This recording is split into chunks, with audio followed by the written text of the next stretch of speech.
What's good? It's Wrestle Kinger, and today I'm going to be going over my official Elimination Chamber predictions. I'm very excited for the card. It's a small PLE card, as expected with Triple H, how he does his PLE cards. But overall, I'm excited for the show, man. I can't wait to see how it plays out this upcoming Saturday. But I'm going to go ahead and jump straight into the predictions.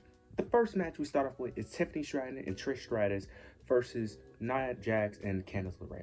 Okay, I'm gonna be honest with you. I honestly do not care about this match at all. I just don't.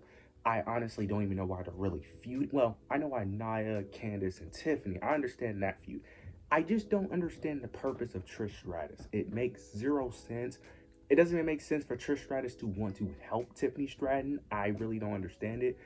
This match is literally happening because it's in Toronto and Trish Stratus from Toronto. That's really it. That's the reason why this is happening. It's not happening for no other reason other than it's in Toronto. That's really it.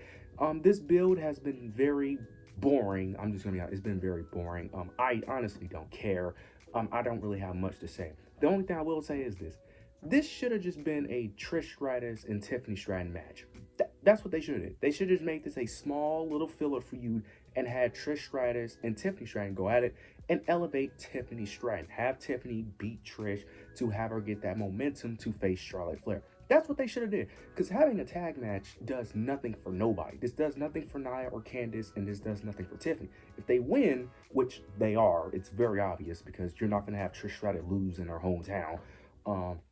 Yeah, it's going to be Trish Stratus winning. It's very obvious that Trish Stratus and Tiffany are winning. It would make no sense for Nia and Candice to win because, especially because Tiffany is about to go to Mania and face Charlotte Flair. You're not going to have her lose a tag match. Like, it just doesn't make sense. But I have nothing else to say. But this should have just been a one-on-one match between Trish and Tiffany. I don't know why they made it a tag match. But yeah, I don't have much to say because I honestly don't care about this match. But yeah, Trish Stratus and Tiffany Stratton are easily going to beat Nia Jax and Candice LeRae. So I have Trish Stratus and Tiffany picking up the victory. The next match we're going to discuss is the Women's Elimination Chamber match between Roxanne Perez, Naomi, Bayley, Bianca, Liv Morgan, and Alexa Bliss.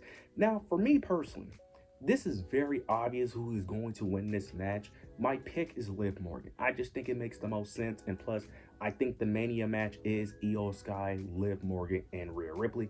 It makes sense with all three of them having history. Plus, there's no one else that really makes sense for Rhea Ripley to obviously face. Now, if it was between Tiffany, if Charlotte Flair still didn't pick her, pick the person she wanted to face, I could actually believe some of these opponents. I could actually believe in Roxanne Perez possibly winning and facing Tiffany Stratton. But I think Roxanne will have a good showing, but I don't think she's going to win this match. I would love for her to win, actually. She's the one I would want to win. But it just doesn't make sense for her to win. I highly doubt it. Alexa Bliss, she's going to be in the Wyatts. It just doesn't make sense for her to face Rhea Ripley right now, especially with her going to be with the Wyatts, unfortunately. Even though it may be a good storyline, but for me, I just wish we just get the goddess gimmick back. But she's obviously going to be with the Wyatts. Then you have Bayley, who's obviously probably going to be with Roxanne Perez. They're probably still going to continue their feud. So I'm assuming that's the direction they're going with Bayley. And plus, Bayley and Rhea, it's a match I want to see. It's just a match I don't want to see right now because they haven't booked Bayley that well as a babyface to make her that entertaining where I want to see that feud. I know the feud can cook. I just don't want to see it right now due to their booking, so I just don't care. Then you have Naomi and Jade. I mean, not Naomi and Jade. Naomi and Bianca. Now, Bianca is an interesting choice because everybody wants to see that dream match. The issue with it is that if you have her lose, you're setting up another dream match with Jade Cargill, potentially. We don't know yet. So, yeah, and she still got the looming question of Jade Cargill, which Naomi does too, so it kind of eliminates Naomi as well.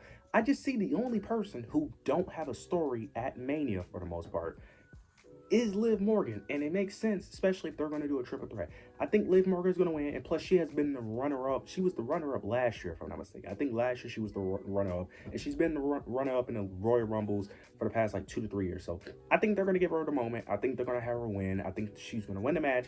Then they're going to make it a triple threat where Rhea, Io, and Liv, where Liv Morgan interferes in the championship match between Rhea and Io, and that's how we get the triple threat. I don't want Liv Morgan to win, but I'm already preparing myself for her to win either way. And I did say if they were going to run Liv and Rhea at Mania, they need to make it a triple threat. Same with Io and Rhea. If they was going to do one of those two women facing Rhea Ripley, just make it a triple threat. and that's what I think they're doing. So I have Liv Morgan winning the women's elimination chamber. Now we have Kevin Owens versus Sami Zayn in an unsanctioned match. I'm really loving this feud. I am loving what they're doing. The only downside to this is that they haven't had a face-to-face interaction since Kevin Owens attacked Sami Zayn. That is the only thing I would say I don't like. But overall, I'm loving what they're doing. I love the story that they're telling. I love the both characters have compelling cases for why they feel like they're in the right. I love what they're doing here. Now here's the thing. Typically, people in their hometown typically win, but Kevin Owens and Sami Zayn are both Canadian. And I don't know if they're both, well, neither of them are for Toronto, if I'm not mistaken. But they're both Canadian. So either way, whoever wins this match is kind of like the hometown hero. It's just that Sami Zayn is the one that's going to get cheered, of course. So this is very interesting. And I don't know who wins because based off Go Home show, neither of them attacked each other. So I can't really go off that. Part of me is saying that Sami Zayn is going to win here. I don't know why. I think Kevin Owens should win. From just to build his character. Now here's the thing. Now I know some people are saying that Randy Orton can return. I think he may return, but I have been wrong on Randy Orton returns for a while now, so I don't even want to. I'm not even predicting that he returns. But if Randy Orton does return, he needs to return after the match, not during. Do not ruin this match. This match needs to be a straight up blood feud, one-on-one, straight chaos, blood. They need to just go at each other. Do not have no interferences. Okay, now in my opinion, if you really want to do this right, you need to have Kevin Owens destroy Sami Zayn. If you really want to book this right, I love Sami, but KO needs this victory. KO should destroy Sami, obliterate Sami, but I think Sami Zayn is going to pick up the victory. I could be totally wrong, but I'm going with Sami Zayn picking up the victory, and then I guess Randy Orton comes out at the end and then attack KO. I could be wrong, but I don't see what else Kevin Owens does at Mania, because unless they're going to do a rematch of this match, but part of me feels like they're not doing a rematch. Part of me feels like this is the one and only match, and then they're going to go their separate ways. But I have Sami Zayn winning. Even though I think KO should win to really build his character up from eventually facing Randy Orton, because we got to get that match eventually. Like, the reason why Randy Orton is out is because of Kevin Owens. So we got to get that match eventually. I don't know why Randy Orton is out for this long, but we got to get that match eventually, and I highly doubt Randy Orton is missing WrestleMania. So I'm assuming that Randy Orton is going to come out and after this match, but I could be wrong because I've been wrong on Randy Orton predictions for a while. But I have Sami Zayn winning, even though I think Kevin Owens should win. But I have Sami Zayn beating Kevin Owens in the unsanctioned match. Now we're going to discuss The Rock. We're going to discuss The Rock's his segment that he's going to have to see if Cody Rhodes will accept the offer. Will he sell his soul? I'm going to keep this very simple. Cody Rhodes is obviously going to say no to selling his soul to The Rock. Now they're going to make it compelling where The Rock. Now, I actually don't mind this promo. This segment or whatever they're going to have. The only issue I have is that please do not do a repeat of what The Rock has been doing with his previous promos where he repeats the same thing over and over. This needs to be a 10-minute promo segment.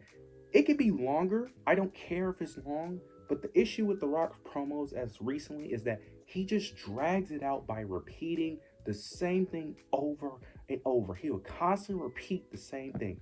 Hopefully he doesn't do that.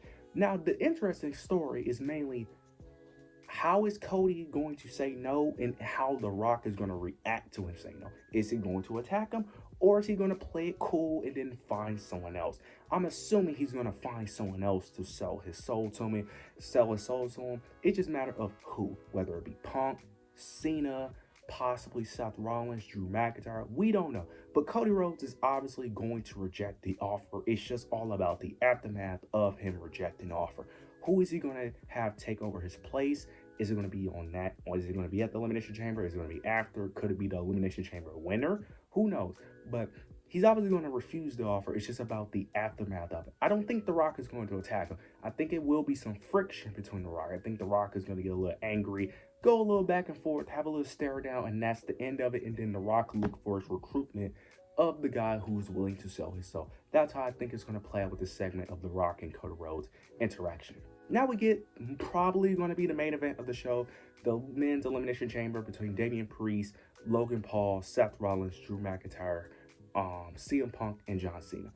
This is very interesting, but it's really only between two people. It's a similar situation with the women's where if Jey Uso didn't pick Gunther already. If he was still deciding, I could have believed a little bit more people, but it's really between CM Punk and John Cena.